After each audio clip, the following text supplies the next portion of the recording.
the next few minutes, you will witness some highlights of a spectacular and decisive operation. A few brief flashes on the screen will bring you the end product of years of training and planning and construction. The aircraft you will see took decades to develop. The men who jumped from them had to become experts in a matter of months, and they did. The operation was a great success. It saved thousands of American lives that might have been lost in bloody frontal assaults. But as you will see, we had to pay the cost of those saved lives in broken gliders, parachute silk, aviation gas, and 1,000 other items of supply and equipment. This is not a war that can be won by dollars and cents alone, but neither can it be won without dollars and cents. The money for gliders and parachutes, yes, and for bandages, come partly out of the war bonds you buy.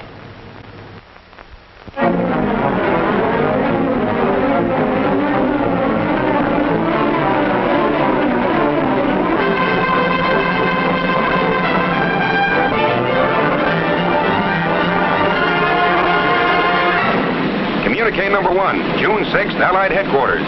Under command of General Eisenhower, Allied naval forces supported by strong air forces began landing Allied armies on the northern coast of France. The greatest news story in 1944. D-Day, H hour. That fateful moment for which the whole world held its breath. But in the night hours of D-Day -1, long before these first assault boats nosed onto the beach, American fighting men, troop carriers, paratroops, airborne infantry, and glidermen were already there. This picture is a small tribute to those men, living and dead, who went in before H hour on D-Day, 5 hours ahead of the main force, to start the destruction of Fortress Europe. Their story begins in a village in England. Not the kind of village that you ever saw or read about, but a strange, unsightly place. One that had sprung up almost overnight and was known to its citizens as Shantytown. Its buildings were fashioned entirely from heavy boxes and shipping crates used in transporting thousands of gliders from the United States. It was a growing community. Every time a glider moved out of its crate, there were impatient tenants waiting to move in and set up housekeeping. Or perhaps a business establishment. And everyone in town was there for one purpose, for the day when they would join forces with the British to make the big jump. The jump that would carry them not only across the English Channel, but across an almost solid wall of steel and iron and guns and ruthless, determined men, trained for generations in the art of death and destruction. But impregnable as these defenses appeared, we had a plan to surmount them. The wall of fortifications stretched along the entire coast of Europe. Part of the plan called for our air forces to carry an army of paratroops and airborne infantry over this wall. The chiefs of staff wanted them dropped deep in German-held territory to establish defense areas and block the movement of the enemy reserves. Then they decided. The invasion spearhead was to strike in Normandy. Immediately, troops began to be dispatched to special takeoff points all over England, where they would stand by until the final word was given. Heroes in the making rode the highways of England that day. Busloads of them.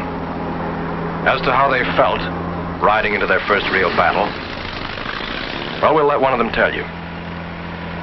It was just another ride at first, taking us somewheres for another training hop, maybe. After 18 months of training, you get so you don't expect anything else. At least that's the way we paratroops figured, and I guess the glider guys felt pretty much the same. But we found out different. They took us to a sealed airport where nobody was allowed in and none of us allowed out. This didn't bother the hot lick swingsters.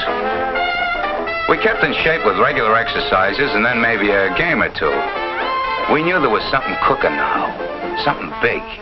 And we spent any spare time we could find in reading letters from home or maybe writing one to the folks and that special girl. Invasion markings painted on every ship and glider brought the whole thing even closer to us. We'd soon be on our way. Money was passed out. The kind you can spend in France. They hadn't forgotten a thing we'd need. Neither had we. But when these were taken care of, not many of us forgot that for our kind of guys, knives and guns aren't enough.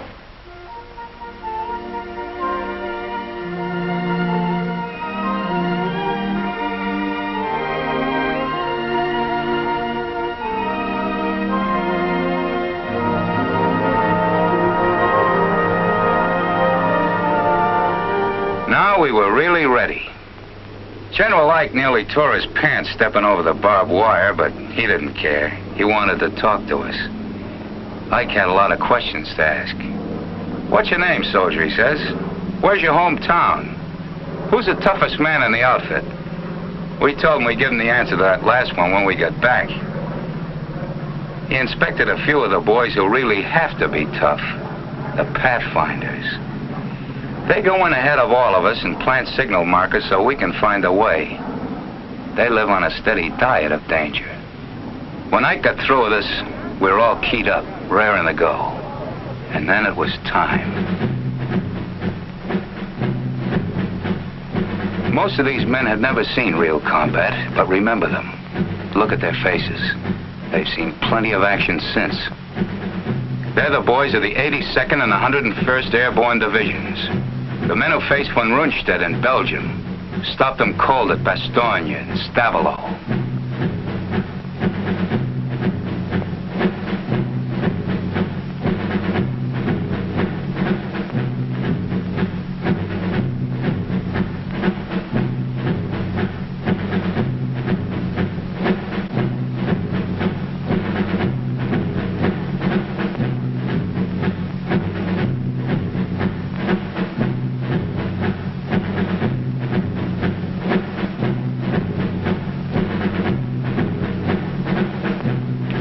They'd given us brand new parachutes, and I remember one little guy saying he wasn't worried none about them opening because the company that made them was in his hometown, and his mother worked there in final inspection.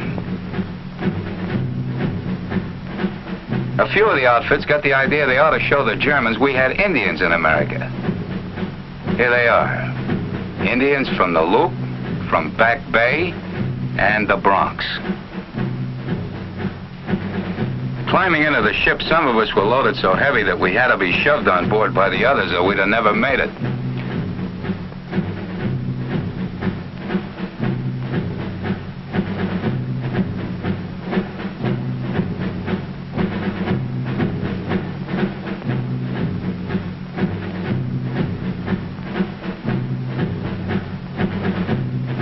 The loading went on into the night.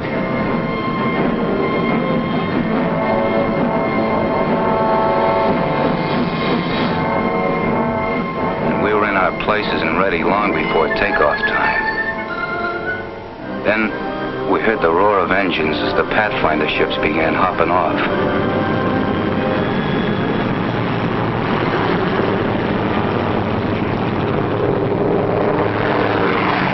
We knew we'd be following soon after. That takeoff was something I'll never forget. Sure, we'd all made a lot of training hops, but this was different. Like the first time you ride a bicycle, only with a whole lot farther to fall if anything goes wrong. Nothing did, though. Not with those troop carrier guys at the controls. Talk about making trains run on time. You could have really set your watch by the split-second way those guys took us off. They took those ships off the ground like it was just another practice run. For them, I guess it was. After all, they were going to have to fly it again and again, all night and the next day. Only under fire. And that's no fun when you figure that these C-47s haven't any armor, no guns, and have to fly low over the drop-in zones, straight as on a bombing run. After we hit the channel and started across, every light went out.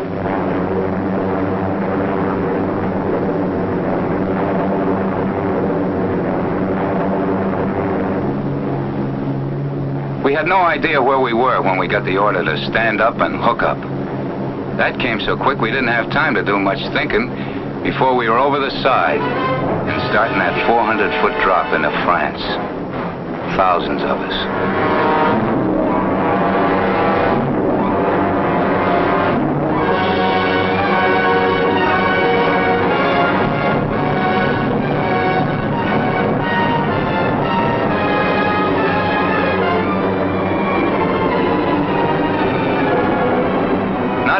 kind came the first bunch of gliders.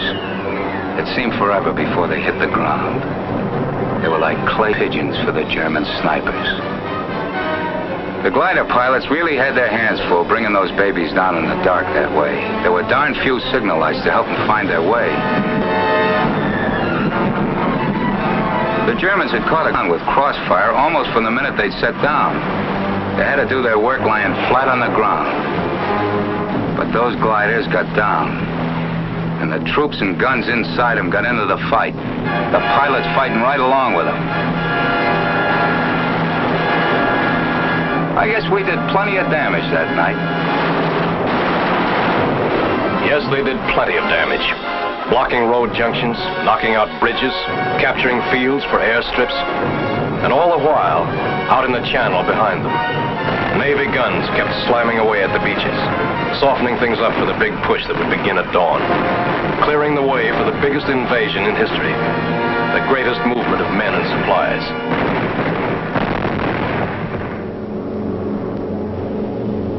The Troop Carrier Command was ready for its next move. They had massed hundreds of British and American gliders in preparation for the most gigantic aerial towing job ever attempted. Each held a full cargo of jeeps and guns, and the fighting men to use them.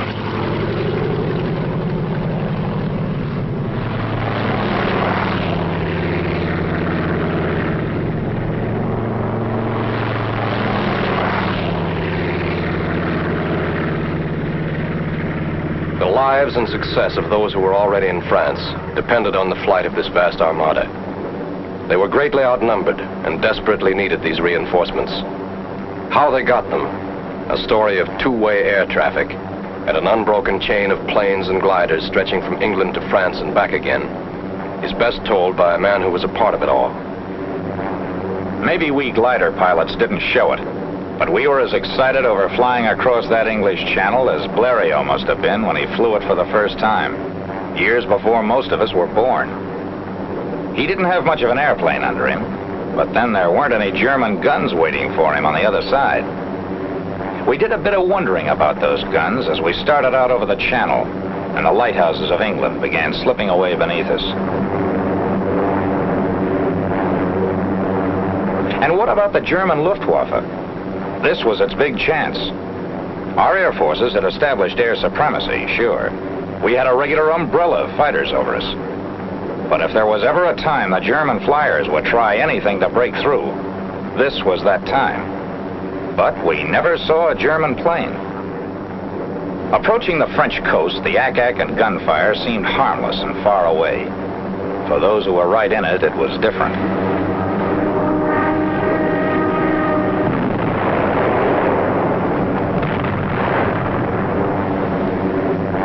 It gave us a feeling of pride to be a part of it all, looking down at those men on the beaches of Normandy.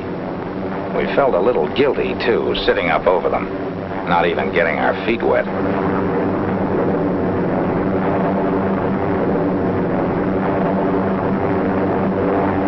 The Germans flooded entire areas to slow us up if a beachhead was established. We kept watching for those who had gone in during the night, but we only saw their parachutes. There was no sign of them.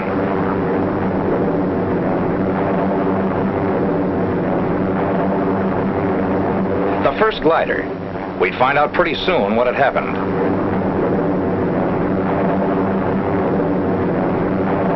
Cut loose. Roger. So long.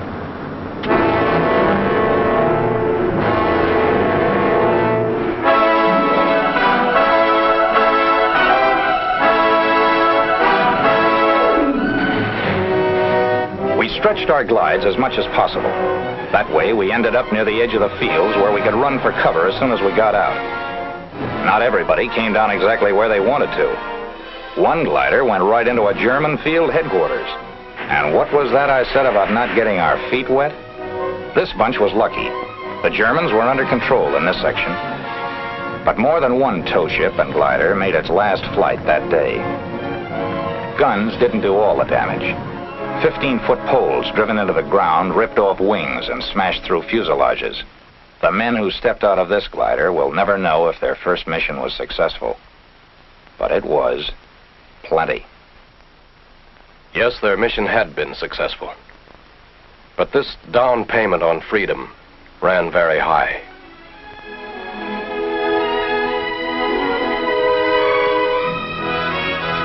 These broken wings served the highest purpose. They carried an army into Normandy. An army which spearheaded the Allied invasion, carried the fight for freedom right to the front door of those who had challenged it. A ring of steel and iron and guns and determined free men was closing in.